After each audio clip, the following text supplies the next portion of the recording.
Nagoma ntangure kuri iki kintu gato, nagoma ndabereke nataka nianze na hiki kitu, nataka niwaonyeshe abagwiza tunga ba mbere ku isi mora mwumva ba Bill Gates, matajiri wote duniani wa kwanza akina Bill Gates, ba Elon Musk bariko barubaka ibyo bita amabunker, wako wanajenga mahandaki.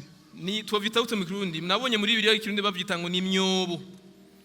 Katika Kirundi wanataja kwamba ni mugabo ni nk'amazu bubaka musi isi muri souterrain, lakini ni majengo ambao wanajenga chini ya ardhi, arimwo vyose ibifungurwa ama reserve ambao yana kila kitu, vyakula na vitu vingine kadhalika, kujya n'ivyo kunywa, pamoja na store ya vyakula na vyakunywa na mambo kadhalika.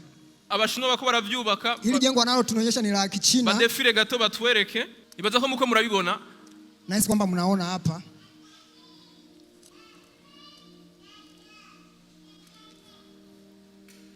So ibi ni bintu baje kubaka. So haya ni mambo ambao wameshajenga tayari. Nabandi bari kubarubaka. Pamoja na mengine ambao wako wanajenga. Kubera iki bari kubaravyubaka? Kwa nini wanayajenga?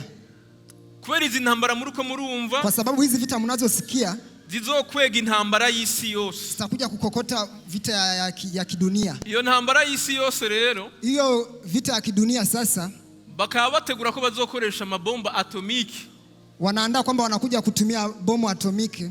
Ubushinwa China weruka gukora bomba bita bomba a hydrogene.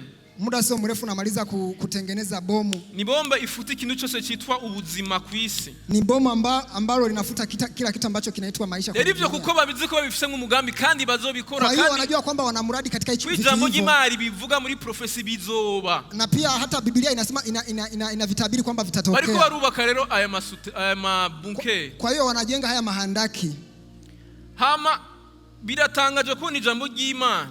Alafu ni ajabu kuona neno la Mungu. Hata kintu na kimwe cyanditswe mu buhanuzi. Hakuna kitu hata kimoja kilichoandika kwenye utabiri. Hata kintu na kimwe kirakore ku munsi kitanditswe mu buhanuzi. Hakuna kitu hata kimoja ambacho kinatendeka leo hakijaandikwa kwenye utabiri. Hama ikintu je kintera ubwoba niki? Alafu kitu ambacho kinaniogofya ni kitu gani? Ni kubona ubuhanuzi. Ni kwa kuona utabiri. Twari tuzi ko buzoba mu myaka 1000. Ambao tulitarajia kwamba utakuja katika miaka 1000. Kubona uyu munsi ivyo ubuhanuzi bwavuze biriko biraba mu maso yacu. Ambao utabiri ulisema vinatendeka katika macho yetu.